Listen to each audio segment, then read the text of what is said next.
Hi guys, Georgie here. Today we're going to be looking at the XC90, one of the best new SUVs on the market. It's hugely practical, great fun to drive, and it obviously looks fantastic.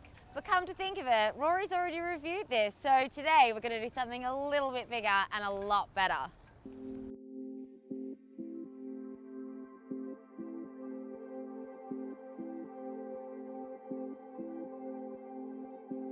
Now this is the type of Volvo I'm talking about. It's a Volvo Ocean 65 racing yacht. If you want to know if Volvo take racing seriously, then look no further. The Volvo Ocean 65 is one of the most advanced racing yachts on the planet. It's 20 meters long, weighs 12,500 kilos, and is a massive 30 meters high. It's designed for one thing, to compete in the Volvo Ocean Race, an epic 39,000-mile race across 11 ports from Alicante in Spain to Gothenburg in Sweden.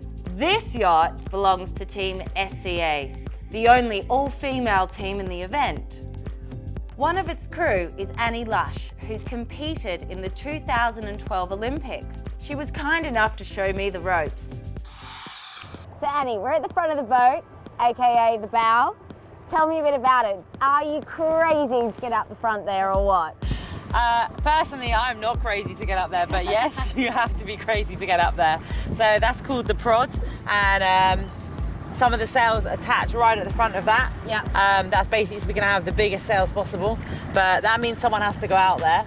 And it doesn't look that scary right now. It looks a little bit like walking a plank, but imagine doing that when it goes underwater. Basically, you need a snorkel for going out there. Very reassuring. Yeah, the bowman is always a bit of a daredevil. They have to climb out on there. They have to climb up to the top of the mast.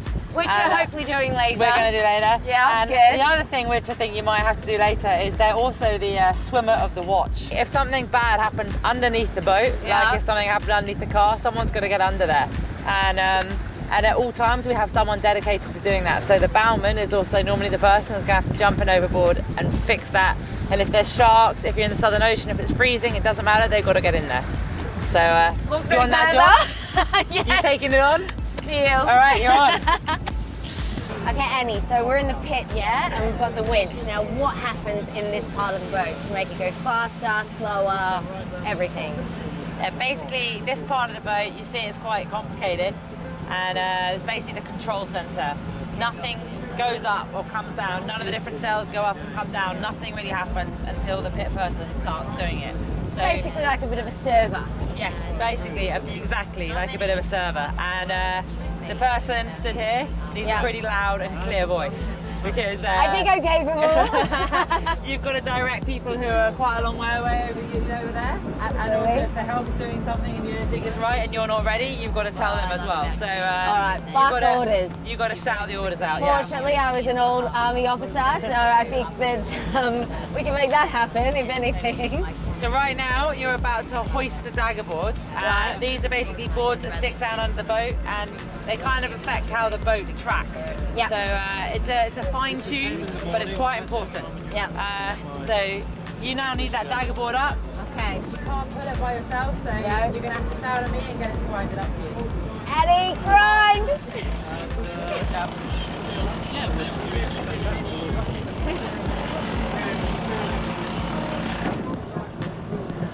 Okay, and we're there. Awesome. Nice work. Now, I recognise this is the steering wheel. I've been behind a few of these bad boys before. Maybe not on quite such a unique and magnificent vessel. Tell me a bit more about it and what can we do with it? Well, right now, obviously, you're the driver, but in sailing, we like to call that the helm.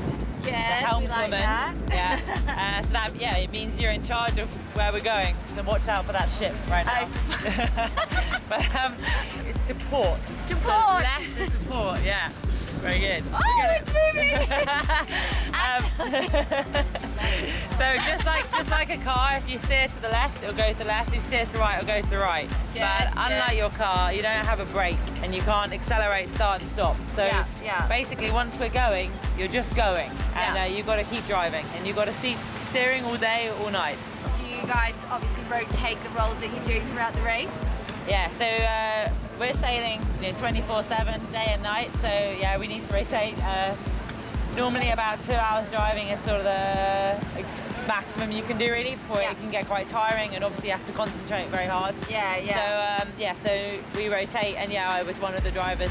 So there's sort of a group of us that are kind of in the speed loop, I suppose. Absolutely. And your main goal when you're driving is just to be as fast as you can all times. As fast as you can. We normally run a bit of a competition as to who can get the highest boat speed number at any point in the leg. Pink one or the one below? The top pink one, So right now we're going to be testing you. What's the top speed you guys got to over the race, over the course of the year? It's quite hard to say what the top speed is because when you get the top speed you normally can't see anything because there's so much spray everywhere. But it's about 35 knots. Annie, I don't know if I'm pointing out the obvious, but we've currently got 2 steering wheels in the Helm. How does that operate? Yeah, we tend not to roll with 2 drivers because that would cause a bit of conflict. But no, basically, because you only drive on the windward side, so basically the boat's always quite heeled over and you want to be on the high side.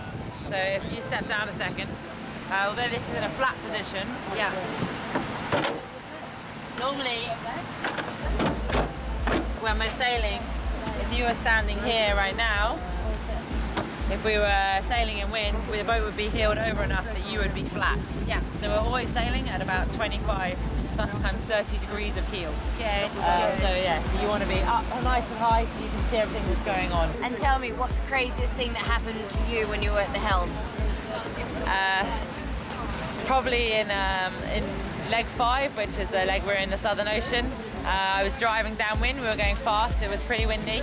And we hit something really hard, possibly some kind of sea life, very large mammal or something.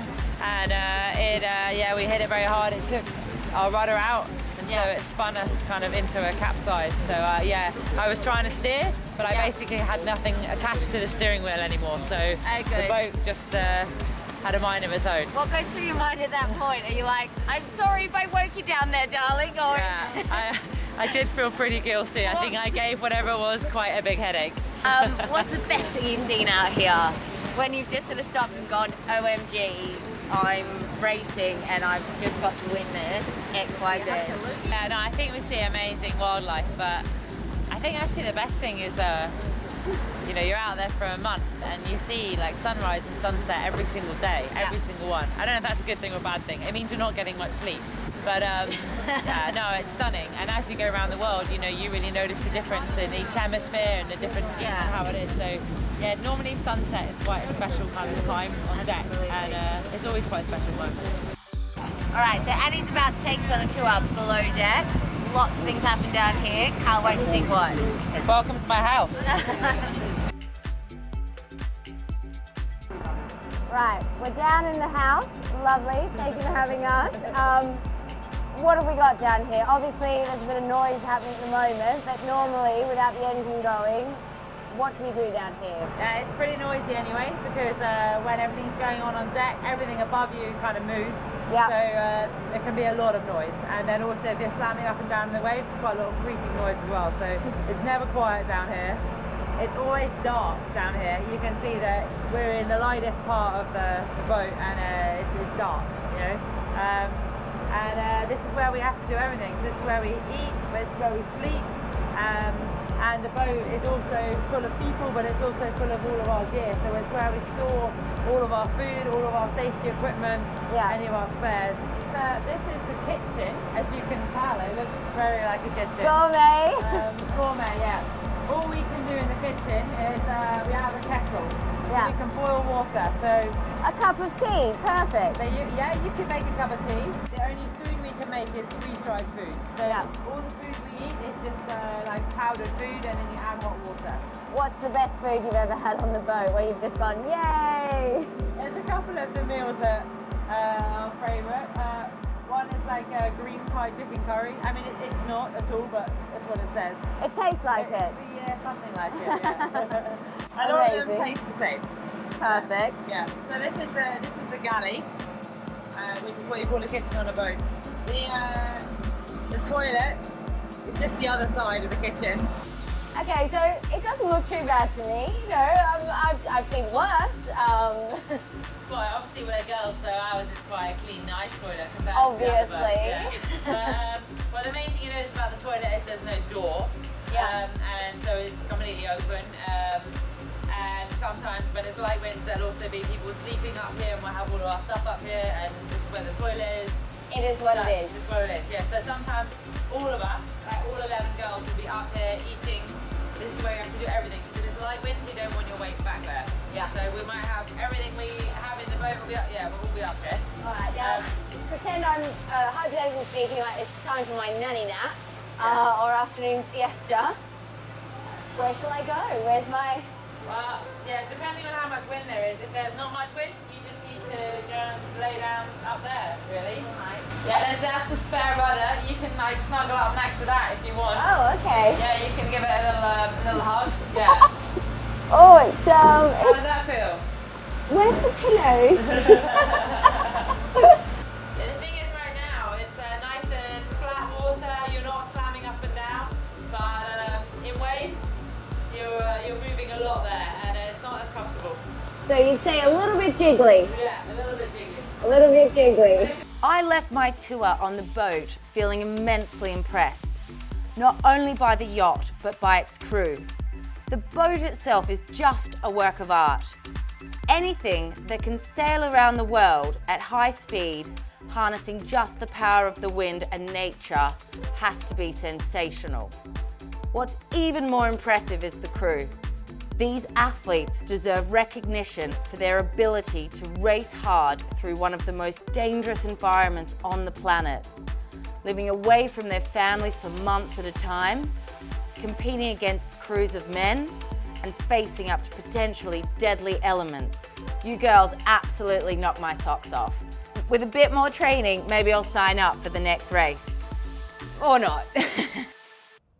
I've got a Merc, I've got a model.